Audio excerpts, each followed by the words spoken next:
Good morning मित्रांनो. चला, मी आजपासून ठरवलं आहे की मी लाँग व्हिडिओज टाकणार आणि मी अपेक्षा करते की तुम्ही मला फॉलो करणार. यापूर्वी मी छोटे मोठे व्हिडिओज टाकायची, बट एक हॅपीनेस म्हणून टाकायची, स्वतःच्या खुशीसाठी टाकायची, ना की मी मॉनिटाईज झाला पाहिजे किंवा काही असं काहीही विचार नव्हतं. बट माणसाला जरूरत जेव्हा होते तेव्हा असं वाटतं की कुठेतरी काहीतरी काम सुरू करायला पाहिजे, कारण सुरुवात केल्याशिवाय काही घडत नाही. तर आणि दुसरी गोष्ट म्हणजे की 2025ने खूप काही शिकवलं आहे मला, आपले कोण आणि परके कोण. त्यामुळे असं वाटतं आहे की जेवढं शक्य होणार स्वतःच्याच पायावर उभं व्हायची प्रयत्न करायचा. माझ्या मुलाला माझ्याशिवाय राहायची सवय नाही आहे, त्यामुळे मी आता बाहेर जाऊन जॉब पण करू शकत नाही. त्यामुळे स्वतःच्याच घरी काहीतरी करावं आणि घर बसल्या पैसे कमवावं असं वाटतं आहे. त्यामुळे मी चॅनलला मॉनिटाईज करण्याचे प्रयत्न करणार आणि त्यामध्ये म्हणजे त्यामध्ये मला तुमच्या सगळ्यांचा साथ हवा आहे. तर प्लीज साथ देणार ना, ही विनंती करते मी.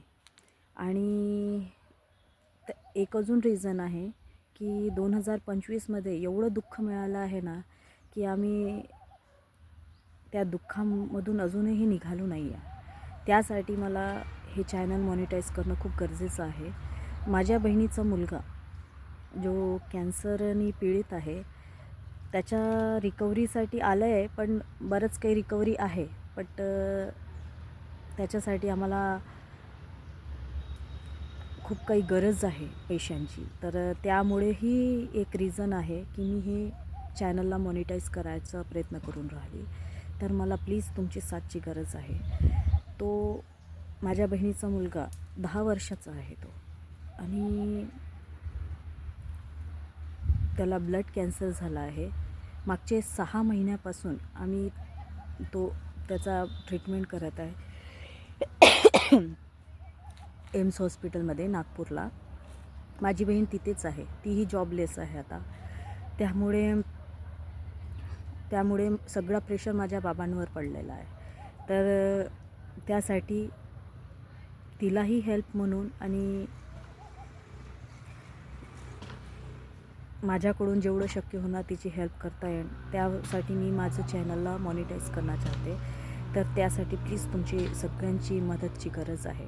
तर अपेक्षा करते की तुम्ही माझ्यासोबत उभे राहणार. तर प्लीज मित्रांनो, आमच्यासोबत उभं राहा आणि त्याच्यासाठी प्रेसुद्धा करा.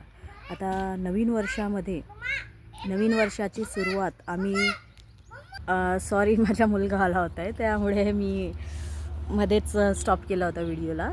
तर मित्रांनो, तो ब्लड कॅन्सर झाला आहे त्याला, आणि नवीन वर्षामध्ये म्हणजे जानेवारीमध्ये त्याचं बोन मॅरो ट्रान्सप्लांट होणार आहे. म्हणजे ताकी त्याला समोर फ्युचरमध्ये ब्लड कॅन्सरचं जास्त प्रॉब्लेम्स म्हणजे जास्त त्रास नको व्हायला पाहिजे. त्याच्यासाठी त्याची मोठी बहीण त्याला बोन मॅरो डोनेट करत आहे. जे तिचं बोन मॅरो आणि बहीण भावाचं दोघांचं बोन मॅरो मॅच झालेलं आहे, त्याकरिता ती बोन मॅरो देत आहे. आणि पुढल्या महिन्यात 8 तारखेला ती एम्स हॉस्पिटलमध्ये ॲडमिट होत आहे. आणि त्यानंतर तिला 4-5 दिवस ICUमध्ये ॲडमिट करण्यात येणार आणि सेंट्रल लाईन टाकून तिचं म्हणजे बोन मॅरो सॅम्पल घेणार आणि ते फिल्टर करून तिच्या भावाला ते ट्रान्सप्लांट करण्यात येईल. तर ट्रान्सप्लांटच्या दौरान तो दीड ते 2 महिने बहुतेक 2 महिने BMT रूममध्ये राहणार ॲडमिट. ते BMT रूम म्हणजे बोन मॅरो ट्रान्सप्लांट रूम. तर तो बाहेरही निघू शकणार नाही आणि त्याची मम्मा पण बाहेर येऊ शकणार नाही आणि कोणी आतमध्ये जाऊ शकत नाही, डॉक्टर आणि नर्सच्या शिवाय. आणि त्यांना उकडतं जेवण आणि बरंच काही, म्हणजे त्यांची रूम फिमिगेट करणार आणि बरंच काही गोष्टी राहणार जे त्यांना पाळावं लागेल. बाहेरचं खाता येणार नाही, कुठलंही काही उकडतं जेवण खाणं, बस तेच. तर त्या दरम्यान त्याला खूप काळजी घ्यायची आहे त्याची. तर मी तुमच्या सगळ्यांकडून अपेक्षा करते की त्याच्यासाठी प्रे करा की तो पूर्णपणे बरा झाला पाहिजे. आम्ही खूप रडलो, त्याच्यासाठी आम्ही खूप फील करतो, कारण तो 10 वर्षाचा आहे फक्त, अजून त्यांनी दुनिया पण बघितली नाही. खूप लढत आहो, खूप हे करत आहो, खूप मेहनत करत आहो. आधी मी मुंबईला जॉब करायची, तेव्हा जर झालं असतं तर मी खूप काही हेल्प करू शकत होती. पण आज मी हाऊसवाईफ आहे आणि आता मी दुसऱ्यावर डिपेंडेबल झाल्यासारखी झाली. तर माझ्या मुलाला घरी बसून सांभाळणं, बस हेच. तर ह्या सगळ्या गोष्टीचा काळजी घेता घेता बऱ्याच गोष्टीमुळे फील होऊन राहिलं की आज जर मी मुंबईला जॉब करत असती तर मी बरंच काही माझ्या बहिणीच्या मुलाला हेल्प केली असते. एक गोष्ट सांगते मित्रांनो तुम्हाला, माझ्या बहिणीला 2च मुलं आहे. म्हणजे मुलगी आणि एक मुलगा आहे. 2च लेकरं आहे. पण दोघाही लेकरांना डिसीज आहे. मोठ्या मुलीला रेअर डिसीज आहे, लुपस, आणि लहान मुलाला आता ब्लड कॅन्सर. एक आई कुठल्या परिस्थितीत असू शकते हे तुम्ही अंदाजा लावू बी नाही शकत, ना मी लावू शकत. कारण आपल्यालाच एवढं दुःख होत आहे, तर तिला किती दुःख होत असेल हे तुम्हाला आणि मला अंदाजेच्या बाहेर आहे. त्याकरिताच मी हे आता लाँग व्हिडिओ बनवायचं ठरवलेलं आहे. तर त्यामध्ये मला तुम्हा सगळ्यांचा आशीर्वाद आणि साथची गरज आहे. तर प्लीज मित्रांनो, मी हे सिम्पथी म्हणून नाही, पण एक हे म्हणत आहे की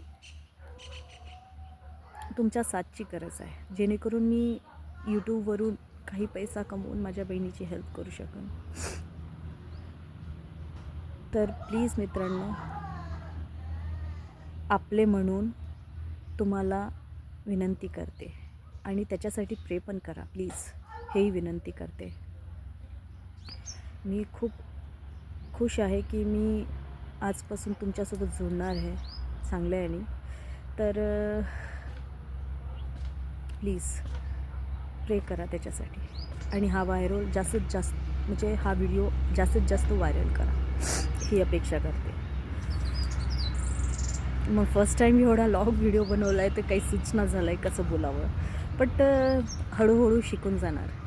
तुमच्यासोबत बोलता बोलता आदत होऊन जाणार लॉंग व्हिडिओज बनवायची. तर प्लीज विनंती करते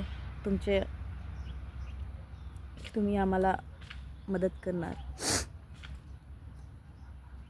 आमचा व्हिडिओ व्हायरल करण्यामध्ये. तर प्लीज, थँक्यू सो मच.